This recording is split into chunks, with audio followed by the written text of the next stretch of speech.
Hey there, guys. All right, today we are back with some more miscellaneous myths from OSP. This time, on to some more Welsh myths. Well, is this our first Welsh myth? Because we did an Irish one. I don't think we've done Welsh yet. Pwyll, Prince of Dyved. I think it's Dyved. I probably butchered the name, though, of our prince. I'm curious what this miscellaneous myths is going to be about. Because the name sounds familiar. I've definitely heard of the Prince of Dyved before, but I can't put my finger on it. Before we dive in, though, make sure you go check out the links below in the description box or in the pinned comment if I remember to put a pinned comment. Would love it if you join the Discord. We need more people so that it can be active. The more people we get, the more active it'll be. So, if you're in the Discord, make sure you also leave a comment saying it's an awesome place to be when people talk. Talk more in the Discord, damn it. Because I don't talk much. I don't like talking. I do my talking in these videos and then I'm done. Anyways, let's dive in. Welsh mythology is a comparative unknown when compared to bigger names in Celtic mythology, to the point where I kind of forgot to mention it in my earlier videos on the subject. Sorry, Wales baby, it won't happen again. When Celtic mythology is on the table, Scotland and Ireland are generally thought to be the big contributors, with Breton and Cornish mythology providing some of the wackier mythical creatures like the Ankou and Corrigan, as well as the fairy tale classics like giants and mermaids. Welsh mythology didn't have as much overlap with the other Celtic contributors, but it did have a mythology of its own, much of it being famously codified in the four-part Mabinogi. So today we're going to be talking about the first part of the Mabinogi, specifically the exploits of Pwyll, Prince of Dyved. Why is there L's in his name if you're gonna say, what was that, push? So today we're going to be talking about the first part of the Mabinogi, specifically the exploits of Pwyll, Prince of Dyved. Where's the SH? Wales! I love you, Wales. You're an amazing place. You have an amazing history and culture. But what the fuck is your language? And before you ask, no, I can't pronounce these names any better than I can pronounce Irish names. Sorry. So Pwyll is out hunting one day when he winds up getting separated from his hunting party and that's how it's spelled. Yeah, I already ranted about it, Red. Oh my.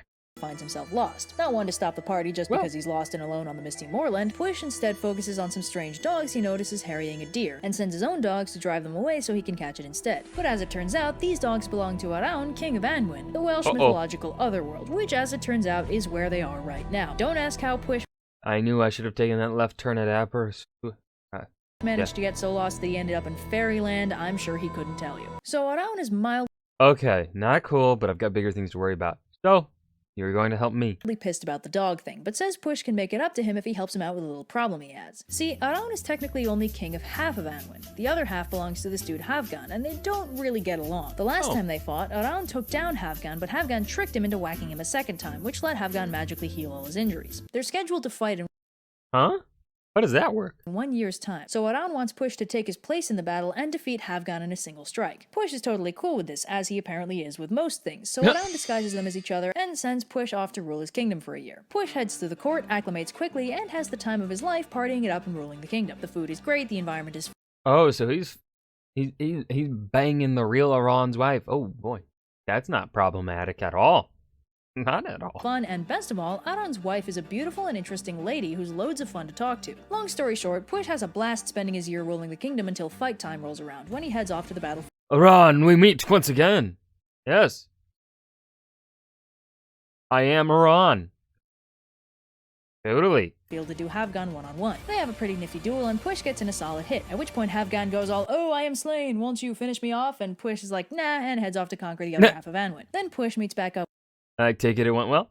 Yep, you are now the proud owner of 2 halves of Anwen. With Arawn, who strips the illusions off and sends him back home. Pwyll is stoked to find Guys, you won't believe the year I had.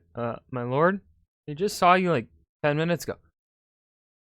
Yo, what? Some Chronicles of Narnia shit? and that his kingdom has flourished in his absence under Arawn's rule, and he explains to his court what exactly happened and what he's really been up to for the past year. Arawn, meanwhile, returns home, relaxes, then goes to bed with his wife, who's surprised at him and explains her confusion by telling him that he hasn't even looked at her in bed for a year. Arawn is stunned. Oh. Oh! No way! Push! You absolute mad lad! Hey, so are we gonna boink or what? Push, you paragon of self-control. I would die for you. That sounds like foreshadowing. Stunned by Push's total bro move of not sleeping with his wife when he had Fucking homie. The Prince of Dyved is a fucking homie. the chance, and it's a happy ending for everybody. Uh-oh. Push earns the title Chief of Anvin for his work uniting the two halves of the kingdom, which just seems like a nice token gesture at first, but basically he's just earned the status of an underworld god. Well, he's a fucking homie. He deserves it. The implication is that after he dies, Push steps into his role as a god of Anvin. It also makes sense that this wouldn't be explicitly stated. Welsh mythology and literature has a strong tendency to characterize Celtic deities only as mortal heroes. The hero of the third and fourth branches of the Mabinogi, the mortal Manawydan Fablir, is equivalent to the deity Mananan Maclir, the Irish god of the ocean and guardian of the underworld. It also goes a long way towards explaining why this title is such a big deal. Push is also mentioned in the 10th century Welsh poem Anthe, which documents King Arthur's raid on the underworld/otherworld. Fun stuff! Dude, I need to read some Welsh mythology.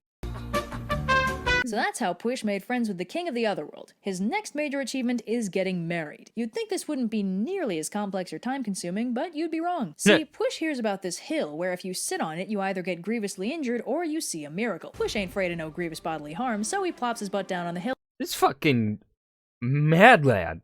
Love him. And immediately sees a beautiful woman riding a white horse. Push's enterprising subjects immediately take off after her, but apparently her horse works by horror movie logic, because even though she's just at a casual trot, none of Push's men can catch up with her. Push saddles up to chase her down himself, but finds himself in the same boat as his subjects, and runs his horse to exhaustion before he thinks to Excuse me, would you mind slowing down?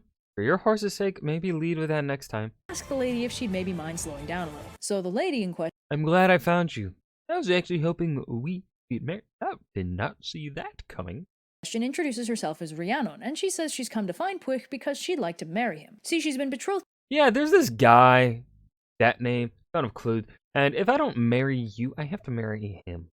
He sounds like an asshole. to this guy she's not a big fan of, but she'd much rather marry Push, who, apparently dazzled by Rhiannon's nice dress and incredible horse riding skills, decides he wants to marry her Sure. too. Well, that was easy. Well, not quite. Nice. Rhiannon and Push arrange to be Is she evil? She's evil, isn't she? married a year later, but when the day arrives, their fancy party is crashed by a stranger, who introduces himself Hello, sir. I am but a humble petitioner here to ask for a boon. as a petitioner and asks Push for a boon. Push says sure, anything, and as Rhiannon facepalms in the background, That I want your wife. the stranger demands that Push give him Rhiannon as well as the party fixings and the feast. So yeah, Yo, that's a dick move to ask for a boon and then do that. turns out the petitioner is Gwawl, son of Cleed, aka Rhiannon's former fiancé. Unfortunately, Push is He's a jerk. Yep. And I'm an idiot. Just a little.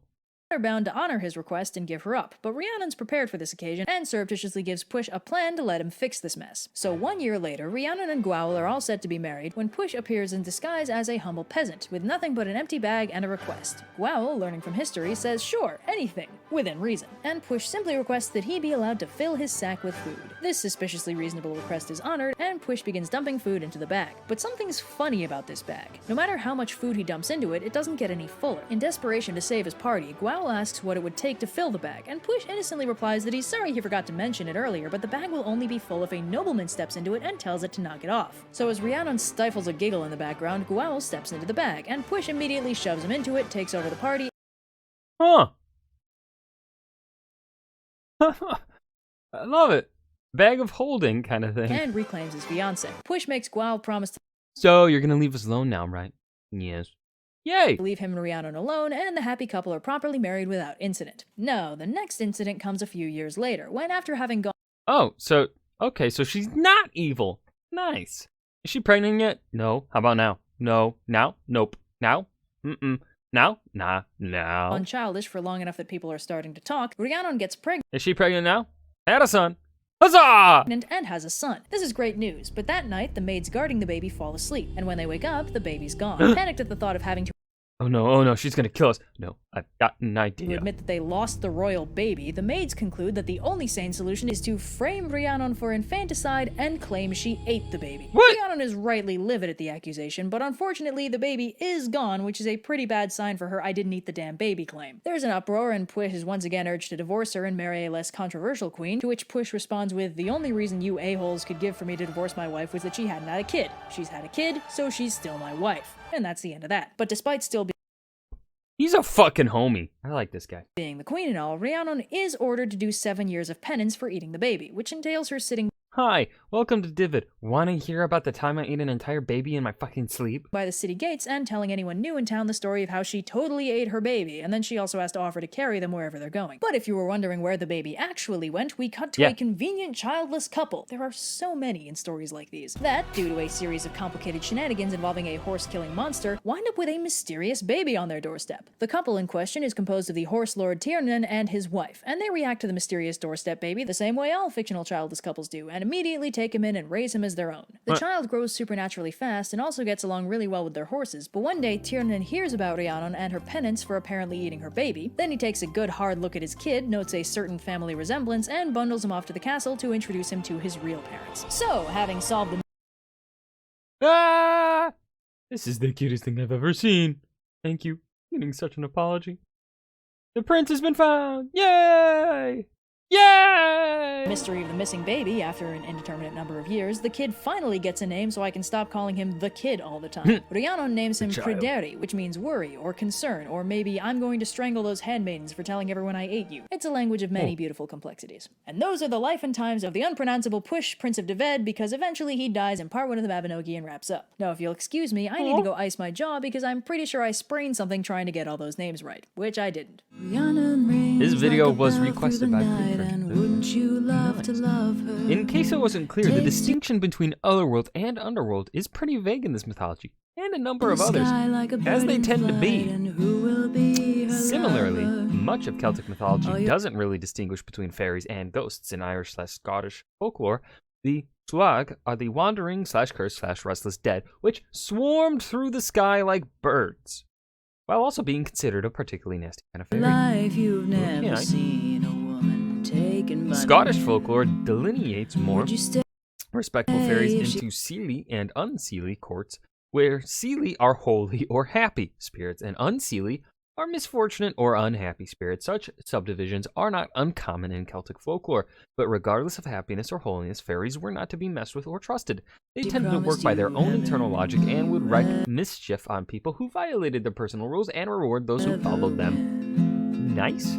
This might be why Havgan has such an odd healing property, or why Aran showered Pwyll with rewards for not sleeping with his wife. They both have their own internal fairy logic, and when Pwyll followed it, he won. Rhiannon, despite being by all accounts human, might have similar properties, as evinced by her trick with the horse and how Pwyll could only catch her by asking her permission. A consensual king. We love it. Hard to say. In general, if it's Celtic folkloric, if it's Celtic, folkloric, and doesn't otherwise make sense, it's get called a fairy, which really only serves to confuse matters. Oh my god, there's more. Anvin was specifically characterized as a paradise of eternal youth and prosperity, and was unsurprisingly equated with the Christian concept of heaven in later centuries. Yeah. And thank you to the patrons. Oh no, this was an overly sarcastic production. Back.